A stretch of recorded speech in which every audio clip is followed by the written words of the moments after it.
पंकजलता संवेद कला स्वादिता प्रेमामोद सुसार नित्य निरता स्वानंद आल्हादिता चिद्ब्रह्मादि फलोग पुष्पजनिता नंदादि सारोजिता सद्धर्मोक्ति सुरंजिता मधुकरा श्रीनागदेवा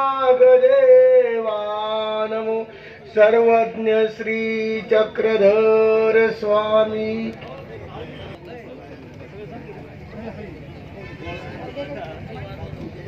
आपण सर्व वासनिक एकत्रित आलेलो आहात। या मंगलमय वातावरणामध्ये आपण न्हावून निघालो आहेत, म्हणून आपला आवाज कमीत कमी या मंडपाच्या बाहेर जाणं आवश्यक आहे। म्हणून श्री दत्तात्रेय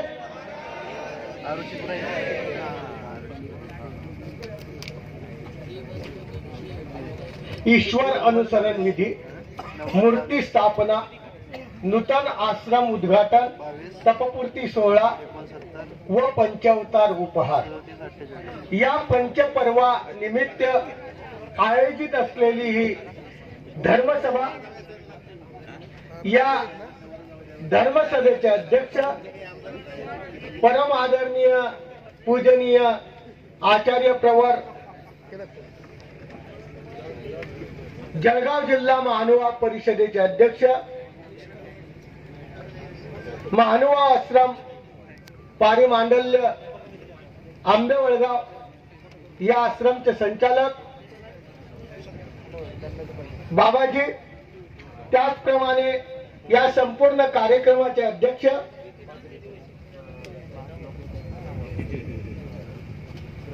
परम आदरणीय पूजनीय आचार्य प्रवर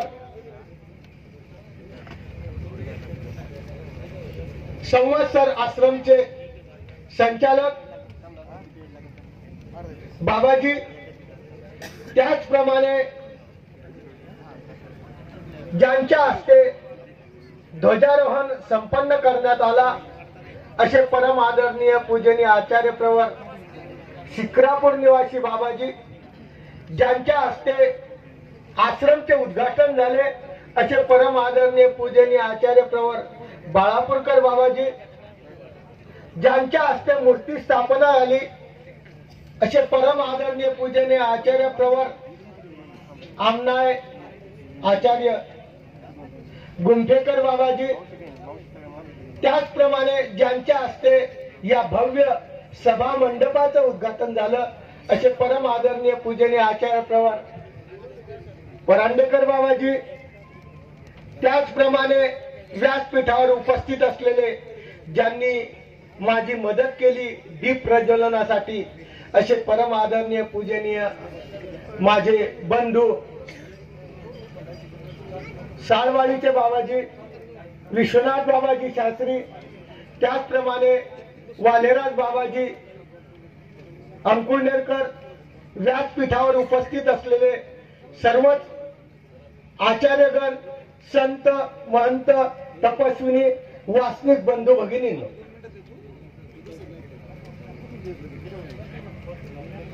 माझ्या हस्ते हा दीप प्रज्वलित करण्यात आला।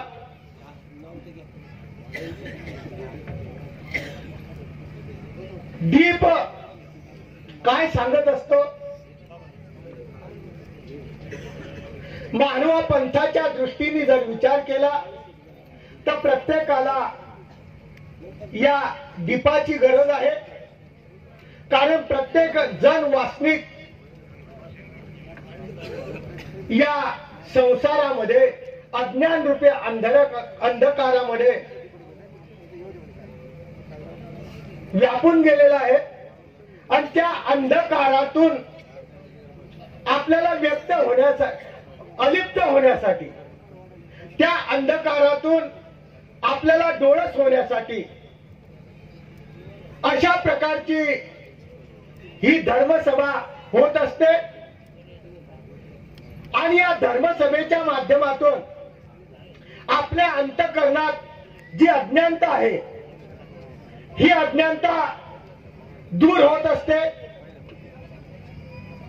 कारण प्रत्येक जीव हा मुळातच अज्ञान आहे आणि मुळात अज्ञान असल्यामुळं त्यावर अन्यथा ज्ञान आहे आणि अज्ञान आणि अन्यथा ज्ञान दोन्ही जर एकत्रित आले तर आपली फार तारंबळ होते.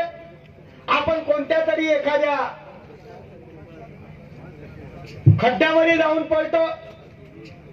म्हणून ज्ञानाची अत्यंत गरज आहे आणि या ज्ञानाचा दिवा परंपरेनुसार आमच्या स्वामी चक्ररांनी महाराष्ट्रात परिभ्रमण करून प्रत्येक गावोगावी लावून या अज्ञान माणसाला त्या अज्ञानातून मुक्त करून एक चांगला भक्तीचा मार्ग दाखवला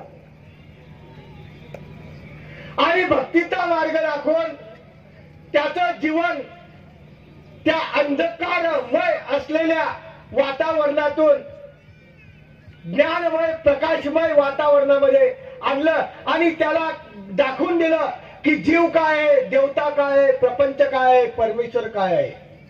जीव, देवता, प्रपंच आणि परमेश्वर चार पदार्थ जाणण्यासाठी या दीपाची गरज आहे. या दीपाच्या माध्यमातून या व्यासपीठावर उपस्थित असलेले थोर अधिकरण या अधिकरणाच्या माध्यमातून मुखातून आपल्याला ज्ञानाचं धडे गिरवून त्या अज्ञानमय वातावरणातून अलिप्त व्हायचं आहे. हा दीप शिकवत असतो आपल्याला.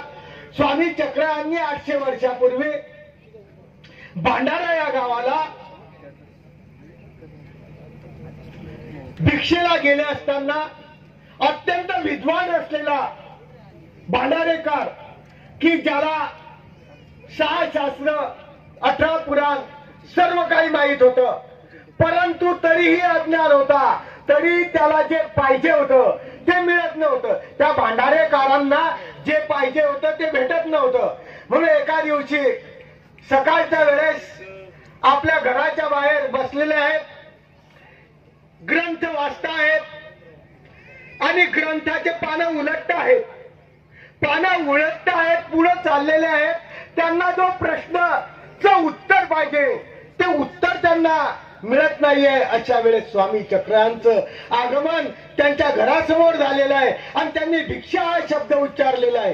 परंतु तरीही त्यांचं जी संकल्पना होती की आपल्याला जे अज्ञान आहे या अज्ञानातून दूर व्हायचं आहे ते शोधण्याचा प्रयत्न करत आहे. एक वेळ 2 वेळ स्वामींनी भिक्षा शब्द उच्चारलेला आहे, परंतु तरी पण त्यांच्या जवळ तो कानावर पोहोचला नाही. शेवटी स्वामींना वाटलं की हा खूप शब्द आहे आणि खूप प्रकारचा पुढे जाण्याचा प्रयत्न करतोय, पुढे पानं उलटण्याचा प्रयत्न करतोय. शेवटी याला काय पाहिजे आहे ते स्वामींना कळालं आणि स्वामींनी सांगितलं, भट्ट मागील फांकी पहा, मागच्या पानावर पहा. तू पुढे चाललेला आहे, तुला जे पाहिजे आहे, ज्या प्रश्नाचं उत्तर तुला हवं आहे ते पुढे नाही आहे, मागच्या पानावर आहे.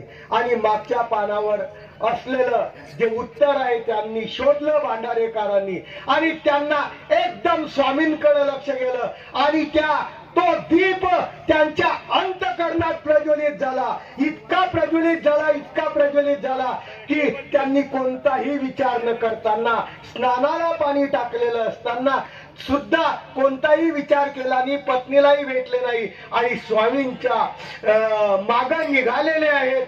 अशा वेळेस जो ज्ञानाचा दीप तो भांडारेकराच्या अंतःकरणात ओवल्या गेला आणि त्या दर्शनासरसे त्या दीपाच्या माध्यमातून ज्ञातृत्व, आकृत्व, सुहृदत्व त्यांना कळालं आणि खरोखर ते त्यांचं जीवन त्यानुसार बदललं. बाबांनो, आपल्यालाही विचार करावा लागेल.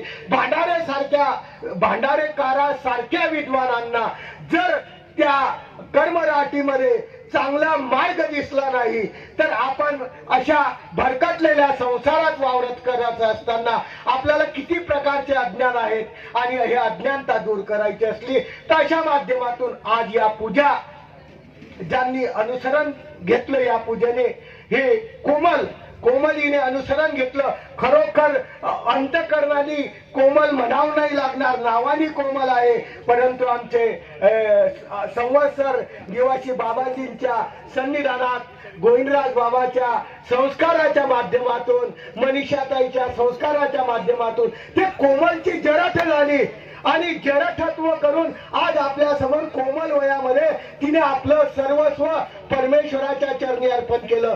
खरोखर तिचा हा धर्म आपण सर्वांनी शुभचिंतन करून शेवटास न्यायचा आहे. इतका अध्यास या बाबांचा आहे, म्हणून बाबांनी आपल्या सर्वांना या ठिकाणी बोलवलेलं आहे. निश्चितपणे आपण सर्व त्यांचं शुभचिंतन करणार आहे. बाबांचा आणि माझा संबंध गुरुकुलमध्ये असताना आहे. बाबांनी बऱ्याच वेळा आमची खूप सुहृदत्व आहे. बाबांनी हे ठिकाण निवडलं, खंडार माळवाडी. खंडार म्हणजे ज्या ठिकाणी काहीही नसतं त्या प्रकारच्या जागेला खंडार म्हणतात. परंतु बाबांनी या ठिकाणी धर्माचा संस्कार जागून त्या खंडाराला धर्म संस्कारी बनण्याचा प्रयत्न करून गोकुळवाडी हे नाव या ठिकाणी ठेवलं आणि निश्चितपणे या खंडारवाडीला निश्चितपणे धर्माचं प्राबल्य भेटल्याशिवाय राहणार नाही. अशी बाबांना खूप खूप या कार्यक्रमाबद्दल हार्दिक हार्दिक शुभेच्छा देतो आणि माझे 2 शब्द संपवतो. दंडवत प्रणाम. धन्यवाद बाबाजी.